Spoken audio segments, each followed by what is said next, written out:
This is 99% Invisible. I'm Roman Mars. We're currently just 2 days away from the start of the 2024 Summer Olympics in Paris. And if you couldn't already tell from the TV commercials, the branded soda cans, and the Emily in Paris spon-con, the Olympics are, once again, everywhere. So in the Olympic spirit, we are bringing you 4 stories about the games in all their international theatrical glory. Starting with one from 99% Invisible supervising producer, Christopher Johnson.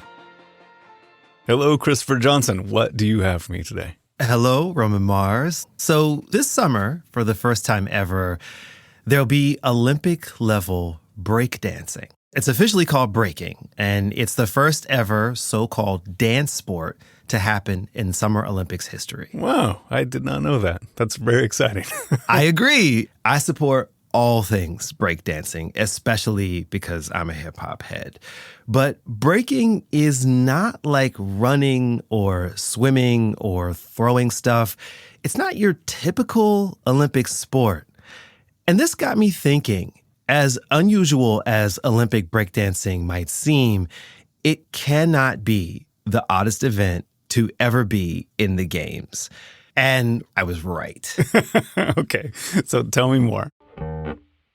Okay, so first of all, I need you to know that many of the weirdest Olympic sports in history came into being way back before the Olympics were considered the pinnacle of professional athletics.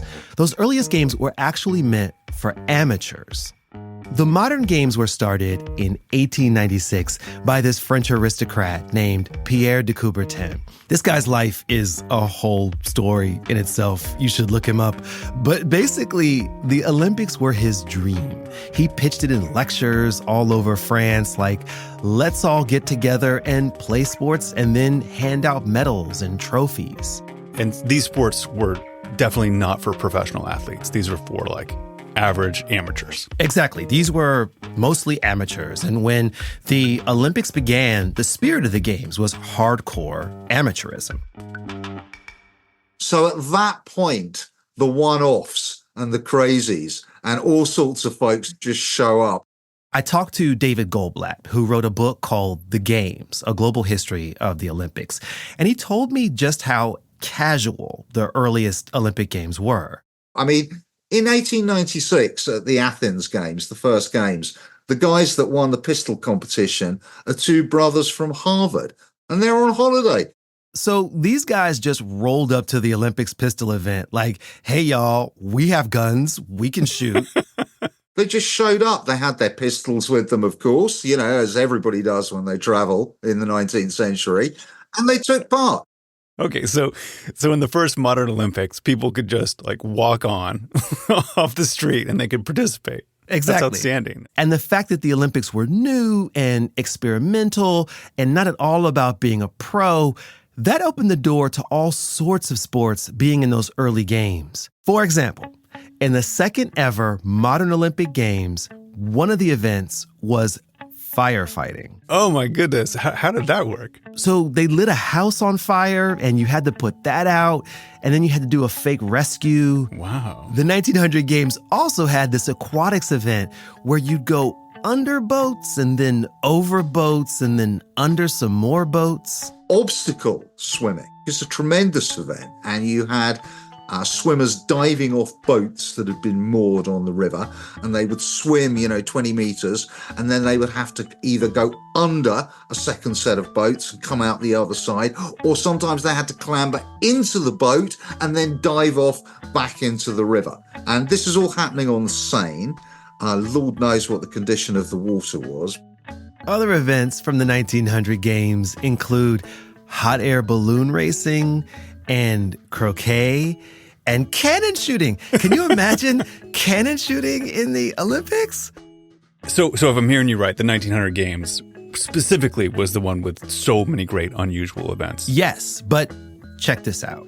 One reason these Olympics have so many random events may very well be because the 1900 Games weren't really, actually, factually, officially recognized as the Olympics.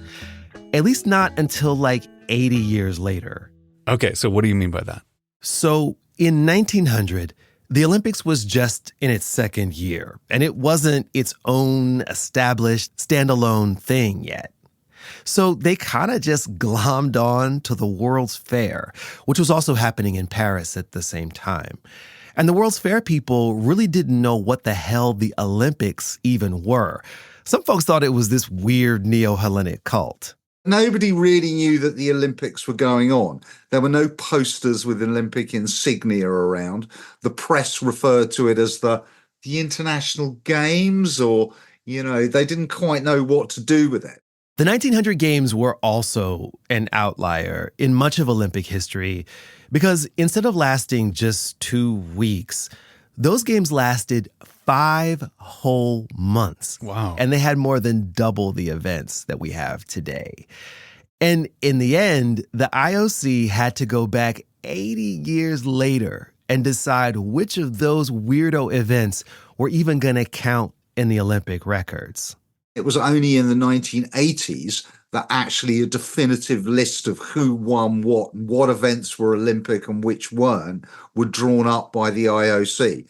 And one event that most definitely was not considered Olympic was the firefighters. Yeah, huge mistake. Huge mistake. Totally agree. Rest in peace, firefighting in the Olympics. But listen, the fun Olympic sports didn't end with 1900. And in fact, one of those sports put the United States at the center of an Olympic scandal. And that sport was tug of war. Tug of war is an absolutely fantastic sport. I can't believe, actually, that we don't still have it in the Olympics. So you might think of tug of war as something you did as part of field day when you were growing up, like right after the sack races and before running with an egg on a spoon.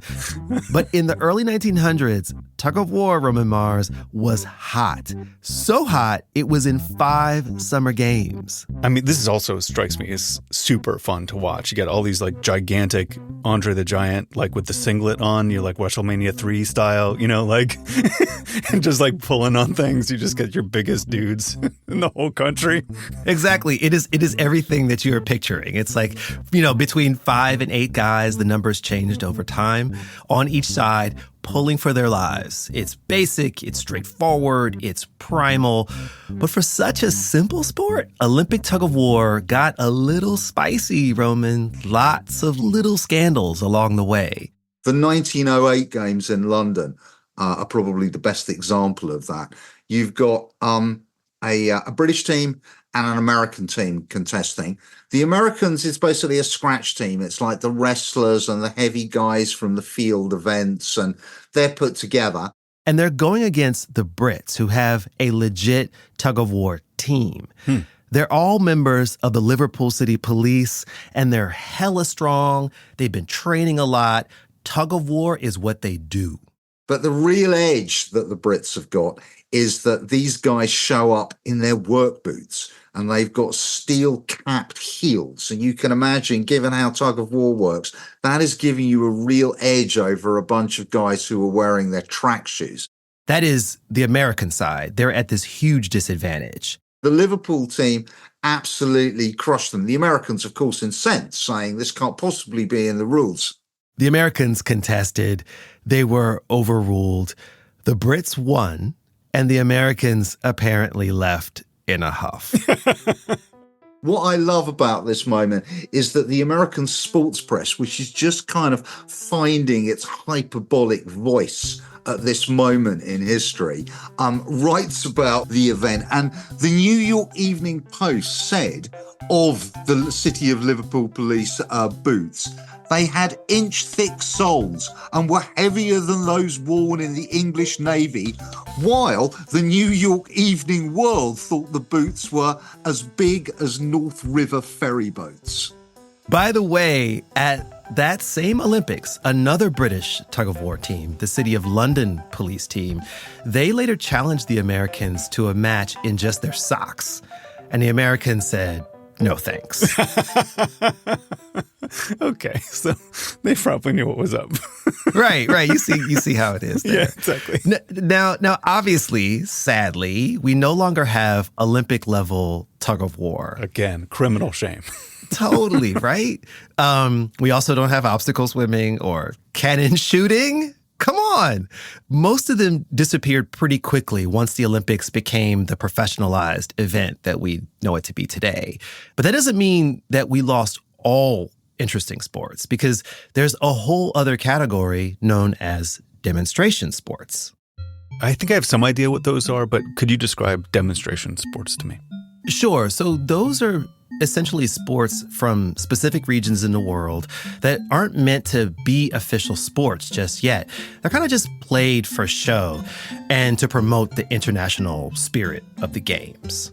They're chosen by the host, and usually it's an opportunity to showcase a sport that is not globally particularly well known, but which, is important to that nation. So, for example, there's this sport called Glima, which is basically Viking wrestling. That was a demo sport in 1912. Later, you get Swedish gymnastics, which I didn't know existed. There's korfball, which shined for a couple years in the 1920s. But some events do eventually become permanent fixtures of the Olympics. So in 1964, for example, judo became a demonstration sport. And in the case of judo, and this is also true of taekwondo, first introduced as a demonstration sport by the South Koreans at the 1988 Seoul Olympics, they then go on to be permanent Olympic sports. I mean, that is nice that they can introduce new things and then have them be adopted as more and more of the world takes them on as no longer regional sports. That's great. I mean, do we have any cool demo sports this year that you're aware of? Sadly, we do not. The last demo games included in the Olympics were actually way back in 1992, which had several games, including roller hockey. Well, if we don't get any demo sports, at least we have breaking to look forward to. That's going to be exciting. Well, thank you so much for this, Christopher. I had fun. Same here, Roman Mars. You're welcome.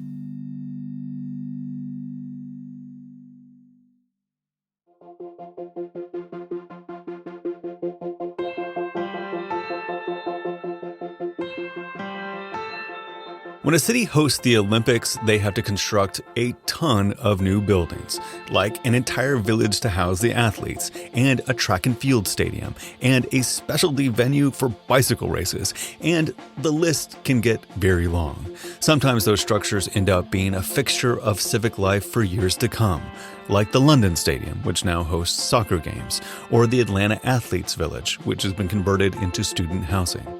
But there are also venues that become white elephants, looming over the skyline and offering grim reminders of the high cost of 2 weeks of fun. Such is the case in Montreal, Canada, host of the 1976 Summer Olympics. Here's producer Chris Berube. The Montreal Olympics were the brainchild of Jean Drapeau.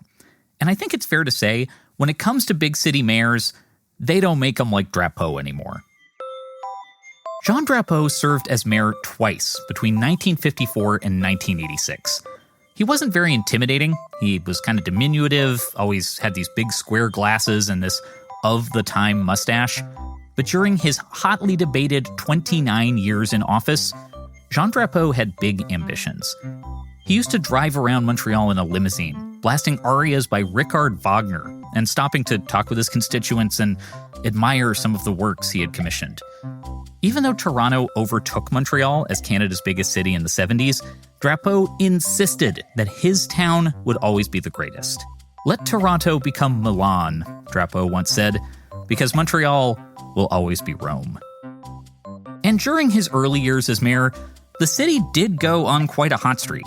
Drapeau managed to rustle up a subway system, a Major League Baseball team, a World's Fair, and in a masterstroke, the Summer Olympics of 1976. Somehow beating out both Moscow and Los Angeles for the honor. For Drapeau, the Olympics would cement Montreal as Canada's greatest metropolis. But he faced some pointed questions, like, how exactly are we supposed to afford all of this? Drapeau was unfazed by the criticism. He famously promised voters, the Olympic Games could no more run a deficit than a man could have a baby. And if you're thinking, hey, that's kind of a weird thing to say, I wonder if those words would come back to haunt him in some way. Perhaps you've guessed the outcome here, but those words would 100% come back to haunt him. Of the proposed $120 million budget for the Olympics, more than half was reserved just for constructing Olympic Stadium. It was designed to have this unique donut shape, giving it the nickname the Big O. And it promised to be state-of-the-art, with a retractable roof that would kind of look like a big white tortoise shell. The closable roof was a novelty at the time, and the idea was that sports could be played there after the games, during Montreal's brutal winters. But the most distinct feature of the Olympic Stadium would be a 540-foot tower that would arch over the field at a dramatic 45-degree slant. A tower was an unusual thing to add to a stadium, but Drapeau was insistent. He wanted it to be like the Eiffel Tower, an icon that everybody conjured when they heard the name Montreal. But reviews were mixed. Years later, a columnist for the Montreal Gazette, Jack Todd, would call the stadium design space-aged fascist. When construction began on the Big O, the problem started pretty much right away. Construction kicked off 18 months late, and then it got delayed again by a worker strike that wiped out most of 1975. That left just 1 year to finish the project before the thing was supposed to open. Against all odds, Drapeau's grand Olympic Stadium was finally finished right before the games. Well, sort of finished. The state-of-the-art retractable roof, it wasn't ready. Neither was Drapeau's big tower. Not even close. Only the very bottom was completed. So, on opening day, the tower was still just a stump with some wires poking out of the top. It just sat there like this puny concrete tree trunk. Despite all this, the games, for the most part, went pretty well. People won medals, the city got some nice press. But when you talk to Montrealers about the 1976 Olympics, nobody leads with the athletes or the fanfare. They only want to talk about the hangover.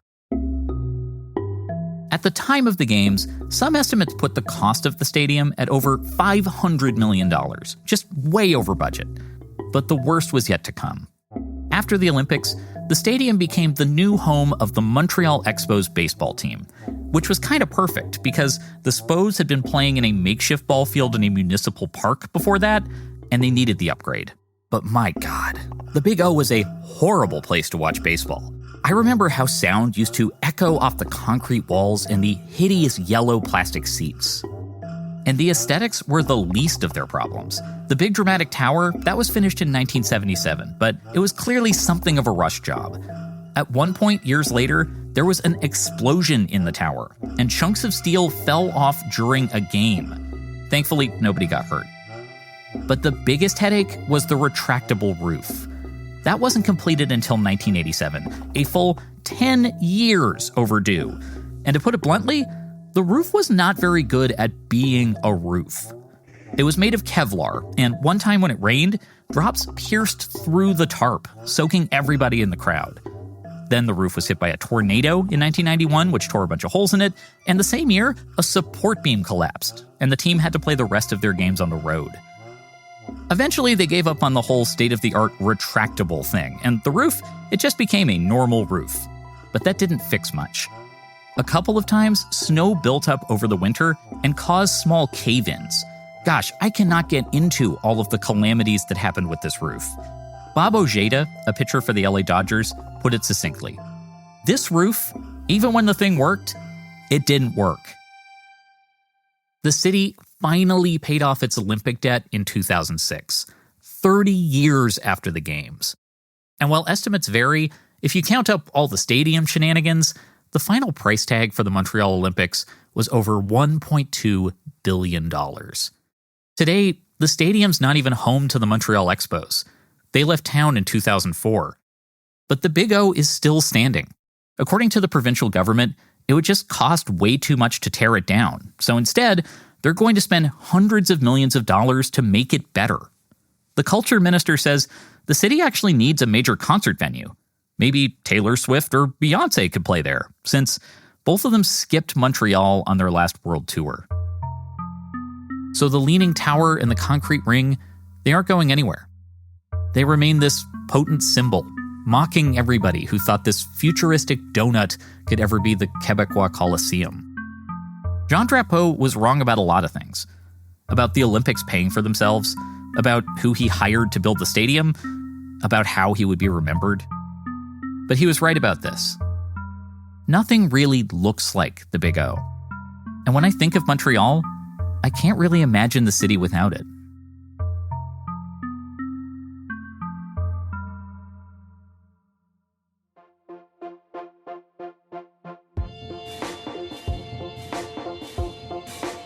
There's really one day, one event, when an Olympic stadium is on full display. And that event is the opening ceremony.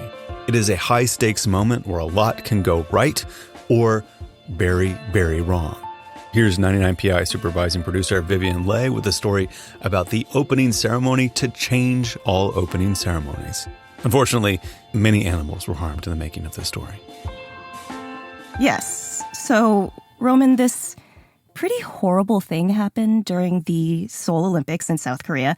And I will admit that when I first learned about this horrible thing, I did immediately think, this is a 99PI story. Okay. Well, now I'm nervous. Okay, but go for it. Okay. So just to set the scene, the year is 1988. It's a beautiful sunny day in Seoul. In the stands of Seoul Olympic Stadium is a sea of perms and aviator sunglasses. Hundreds of drummers and synchronized dancers just performed on the field. The athletes just finished marching out on the track for the Parade of Nations. Oh, this is my favorite part. All the flags. Yes, all the flags, all the Germans in silly hats. The Olympic flag has just been raised to possibly the most dramatic music ever written. 2,400 doves of peace have just been released while 5 jets simultaneously skywrite the Olympic rings over the crowd. It was a scene which leads us all into the pivotal moment of the opening ceremony, which is the lighting of the Olympic flame. So the torch was just carried into the stadium by a 76-year-old Sun Ki-jung, who was actually the first ethnic Korean to win an Olympic medal half a century earlier. Wow. And he's running the flame over to the Olympic cauldron, which is this absolutely massive structure that looks maybe 100 feet tall. Mm-hmm. And so, the torchbearers have to be raised slowly on this platform up to the cauldron to light the flame. And I am actually just going to play you the video of what happened next so you can see it for yourself. Okay, so they're being raised up to the platform on this little elevator, and they're about 10 feet away, and there's 3 torchbearers, and they're facing the crowd. They're not facing the cauldron, but the cauldron is full of birds. Like, there are birds everywhere. Some of them are flying, some of them are staying, and they're turning around. They're turning around, and they're about to light, and they have no idea what's going to happen. Oh, my God. Okay, the thing caught. Oh, no. Oh, no. There they go. Yeah, a few of them made it out. But several did not. You can really tell. Yeah. Oh, my God. Oh, the humanity. Oh, the humanity. But yeah, so of course I feel terrible for the doves. Like, this is horrible to see. But I felt especially terrible for the torchbearers because, like, what are they going to do? Like, they're on this gigantic platform up in the sky. Yeah, and from the video, you can tell, like, the doves from the edges had somewhat dispersed. Yeah. But also, when you're in front of that many people, it is really hard to ad-lib or to change it up a little bit when you're expected to do something extremely important. Yeah. All they have in their hand is a lit torch. Like, what are you going to do? Yes. It's so unfortunate. I feel so bad for everybody involved. Yeah. You probably wouldn't know it from the video, but the animal handlers actually trained for a year. They were supposed to, fly in these widening circles over the field and then disperse into 5 different directions. But a lot of them, I guess, landed on the Olympic cauldron. Yeah, doing what doves do. They land on things. Exactly. Doves are gonna dove. Yeah. But yeah, this scene in which a number of doves being consumed by the Olympic flame happened in front of tens of millions of people around the world. Oh my God. The other horrible part of this is that, hosting the Olympics was a really, really big deal for South Korea in general because, it had been a country that previously was ravaged by war and occupation and military dictatorship. So this was going to be the moment where, they marked a new era for South Korea. Yeah. I remember I was very aware of these Olympics. I was a alive and cognizant human being. And these were big games. They talked about this in the moment that they were a big deal for Korea. And I can totally imagine this is not the best look for this international symbol of peace getting torched in the Olympic cauldron when you're trying to put your best foot forward. That's hard. But I mean, I do want to say that the Seoul Games on the whole were actually really, really well received. This Olympics was seen as a really positive moment for the country's history. But the International Olympic Committee received so many complaints about the doves being, burned alive on television that they actually decided to change the charter for the opening ceremony. And although it had been a part of the Olympics since 1920, they said, no more live doves. No, we're done with the doves. And I do agree with this. I don't think live animals should be used in these live situations because of what just happened. Yeah. I mean, it makes a ton of sense to me that they should just do away with it after some horrific incident because, nobody wants animals to be harmed. Totally. But given how the Olympics does all kinds of things that don't make any sense to me, that are just, steeped in the tradition of the Olympics, I'm actually surprised that they removed this whole protocol from the opening ceremony just, because of how, symbolically powerful doves are, but also just how stubborn they are about their own traditions. I mean, It just sort of blows my mind that they reacted so quickly. Well, funny that you say that because they never technically did remove the dove release from the opening ceremony. They just fully leaned into, what you said, the symbolic nature of it, and then pivoted entirely to a, quote, symbolic dove release. Okay. What does a symbolic dove release look like? So the first Olympic Games to do this was actually the 1994 Lillehammer Winter Olympics. And actually, fun fact, the dove release practice had not actually been as much a part of the Winter Games, just because these games were usually hosted in freezing cold cities that are inhospitable to live animals. That makes sense. But that year in 1992, they performed the first symbolic dove release by releasing white balloons. Oh, okay. Those have their own problems, but I get it makes sense. But what have other cities done since then? So, the next Summer Games, the 1996 Atlanta Games, they had 100 children come running into the stadium with, paper mache doves on sticks. So it looked like they were fluttering in the wind. The next couple games, the 2000 Games in Sydney and the 2004 Games in Athens, they both featured projections of doves, which I think honestly is a little bit of a cop-out. The 2008 Beijing Games actually went pretty hard. Yeah, I mean, the entire Beijing Olympics went pretty hard. So. Oh, yeah. So, they had women dressed in white, doing a dance and flapping their arms like bird wings as there was dove projections in the background. And then that was followed by massive fireworks, which also represented doves that were shooting out of the stadium. Okay. I think the 2012 London Olympics was my favorite interpretation. They had 75 white-clad cyclists wearing LED wings circling the stadium. And I think it's my favorite because having people on bikes being the doves kind of makes absolutely no sense. And that whole entire opening ceremony was just like a wacky fever daydream. And since then, we've had the return of children. This time they, ran to the stadium wielding dove-shaped kites. And then in the Tokyo Olympics, there were thousands of paper doves falling from the ceiling to the music of Susan Boyle. Symbolic release of the doves. Always before the lighting of the Olympic cauldron. So,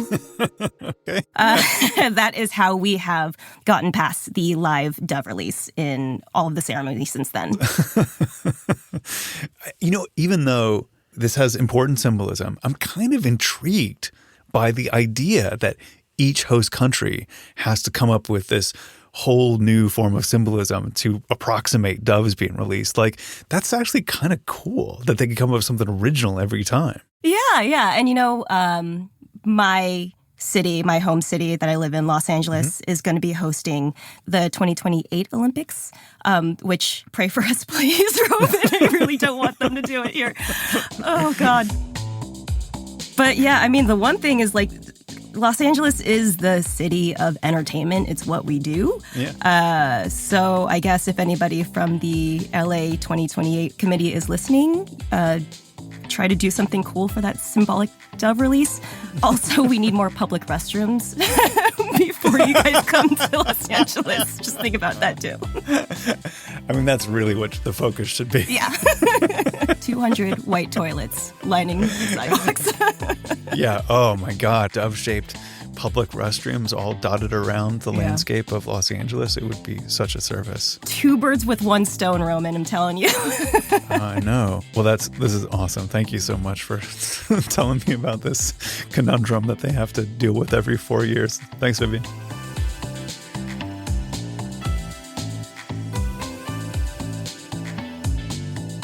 After the break, Avery Trufelman has a very hot take about the future of the Olympics.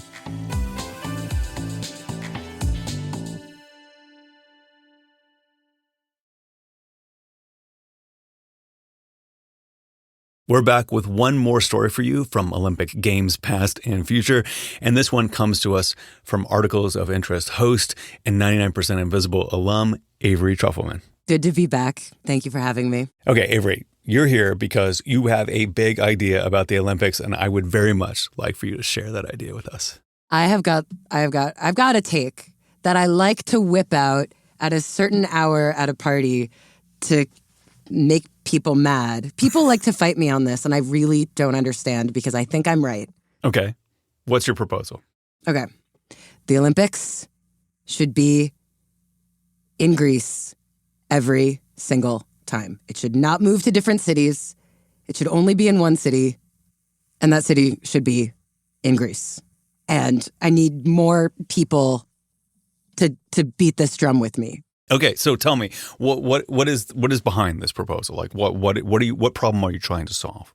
Oh, what problem am I not trying to solve? There's so many problems with the Olympics. And I first had this idea back in 2016 when the Olympics were in Brazil, and they were mowing down homes. You know, like favelas were being destroyed to make way for these big fancy structures that were being erected with like dubious labor practices because it had to be made so quickly. And the thought was just like, well, who is this for? You know, if you're destroying housing so that visitors can come in and then leave, like who is this actually for? Yeah. And also, it's not like the people in the city want the Olympics to come and change their traffic patterns and change their transit patterns and like disrupt everything. Yeah. I mean, it's clear that the Olympics is good for a very select group of regional oligarchs. And then it's bad for almost everyone else. I mean, maybe you can get psyched up about it because the Olympics actually it inspires a certain type of like pride and like, yes. I love watching Olympics. I know you love watching Olympics. I love the Olympics. I love the Olympics. I propose this because I love the Olympics. But it is extremely disruptive. Yes. Well, I mean, I was in Athens, Georgia in grad school during the 96 Atlanta Olympics. Like when they say an Olympics is in a city, it kind of spreads out. And so a few events, like 3 or 4 events were in Athens, Georgia. And living through it was just misery. And one of the parts that I really didn't like is the local merchants were kind of sold a line that they were going to make tons of money. And it turned out like no one really did. And it just made things kind of miserable because some volunteer in an orange vest told you couldn't drive, like down a street that you drove fast every day in your life. And this was in 96. Like 9/11 hadn't happened yet. I can't even imagine what it's like today. So they are disruptive. I totally get that. If you live in a city where the Olympics is being proposed, I'm telling you, like, don't buy into it. It's just misery. Like, get out of town. Do a house swap. Yeah, and then the other thing, it's terrible for the athletes. Like, why would they want to be uprooted into a totally new city every single time with a totally different climate and like not knowing their way around? This job, being an Olympic athlete, it depends on having slept well and eaten well and like being comfortable. And if it were in the same place every 4 years and they could maybe go there to practice in the off season, I think it would do one, especially because the facilities that they erect to house the athletes are like an afterthought after these really fancy stadia. And, I forget which Olympics this was, but the Olympic Village, the athletes were sleeping in cardboard beds. That's insane. Like, it's not treating the actual athletes well if it's in a different place every time and they're expected to come up with all this housing. Yeah. I mean, they're also really, really expensive. Like, it's a strange thing to build all these facilities so quickly. And usually it's done with poor labor practices. It's very, very expensive. And, it's really hard for these cities to make their money back from their investment. And they say it's going to be tourism, but it's not tourism because, as you said, kind of sucks when the Olympics are taking over your city, Yeah. And if Greece were allowed to invest fully in state-of-the-art facilities, have them maintained, have them used, they could actually make money back. Yeah. It's true. They're not in full use after the Olympics. It's pretty rare for that to happen. And therefore, like, building one thing, maintaining it, taking care of it, like updating it, having the IOC funnel their money into it instead of local taxes being spent on it seems like a great idea. I love it. Yes, steady investment. And then I think it would allow for other teams from all over the world to just, instead of like, oh, we need to update our equipment, just pay for a plane or a train ticket to Greece, Like, they can have practice there in the off season. It would get full use, like, almost constantly. And it would be great for the local economy. People would actually be spending time in whatever city this was. So I don't see why it's so controversial. But what about this tradition of the bidding process? Like, there are certain instances where hosting the Olympics is such a proud moment for at least some people in the country. Like the Beijing Olympics, the opening ceremony was just beautiful and artistic and precise. And you could tell that the Chinese government was like, we are going to put our best foot forward to just wow everybody in the world with this. But yeah, I think that's also part of the problem. There's such immense pressure for every host nation to like quickly, like clean it up. I mean, we did that episode about the 68 Mexico Olympics where a bunch of protesters were shot at. They were protesting the single party government, a totally reasonable grievance, peacefully protesting. And we don't even know the amount of the dead because they were quickly cleaned up. The blood was washed from the streets so the Olympics could begin. Yes, sure. Sometimes it's a great way to hearken like arrival on the global scene, but it's also a way for nations to like shove everything quickly under the bed and be like, ta-da, we've made it.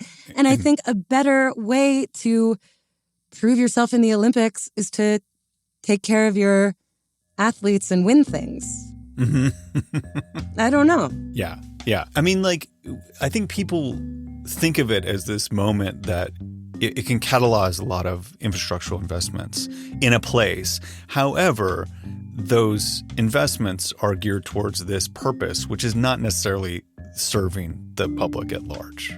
Right, exactly. Like to use the Mexico 68 Olympics again, like that was even a good example of infrastructure being added. It was like really responsible for the expansion of the Mexico subway system. But still, I mean, it was designed so that no one would have to speak Spanish to understand it. It was like geared for an international audience. And so, like, obviously we're all for new infrastructure, but the whole thing about infrastructure is that it should be for the people who live there.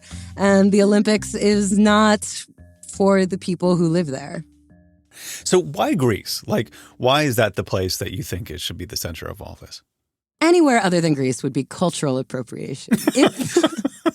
It's Greek. It belongs to Greek. Like, they did the ancient version. They did the revived version. We still... the flame starts in Greece and they run it around the world. It's like so obviously belong. I don't know about the Winter Olympics. Maybe that can be a bit every year. But the Summer Olympics, hard to figure out. Yeah, that'd be hard to figure out. But the Summer Olympics 100% belongs in Greece somewhere. I mean, if you think about it, it's like Greece's intellectual property that's being used. And so, yeah, Greece. Also, like, why not? It'd be a fun place for athletes to go visit. Like, they'd get to know the restaurants. They'd get to know the local massage therapists. It would actually be good for the community because there would be more of an incentive to actually get to know it and it wouldn't feel so temporary. I love it. I think this is a great idea. I'm sold. Rather than grabbing onto this like new tradition of hosting in a different place every 4 years, like embrace the old tradition. The old. I know. I'm like, we must go back to the old ways. But I don't mean it that way. Put it in Greece. Just have it be in Greece. Thank you so much for sharing your thoughts on this. I'm totally sold. I find no flaws in your argument whatsoever at this point. Thank you so much. This is very validating. 99% Invisible was produced this week by Chris Berube, Christopher Johnson, Jacob Maldonado Medina, and Vivian Leigh. Edited by Kelly Prime. Mix and sound design by Martin Gonzalez. Music by Swan Real. Fact-checking by Laura Bolins. Kathy Tu is our executive producer. Kurt Kolstead is the digital director. Delaney Hall is our senior editor. Nikita Apte is our intern. The rest of the team includes Jason DeLeon, Emmett Fitzgerald, Gabriella Gladney, Lasha Madon, Nina Patuk, Joe Rosenberg, and me, Roman Mars. The 99% Invisible logo was created by Stefan Lawrence. We are part of the Stitcher and SiriusXM podcast family, now headquartered 6 blocks north in the Pandora building in beautiful uptown Oakland, California. You can find us on all the usual social media sites as well as our brand new Discord server. There are over 4,000 people there talking about architecture, talking about Power Broker, talking about all kinds of fun things. Please join us there. There's a link to that as well as every past episode of 99PI at 99pi.org.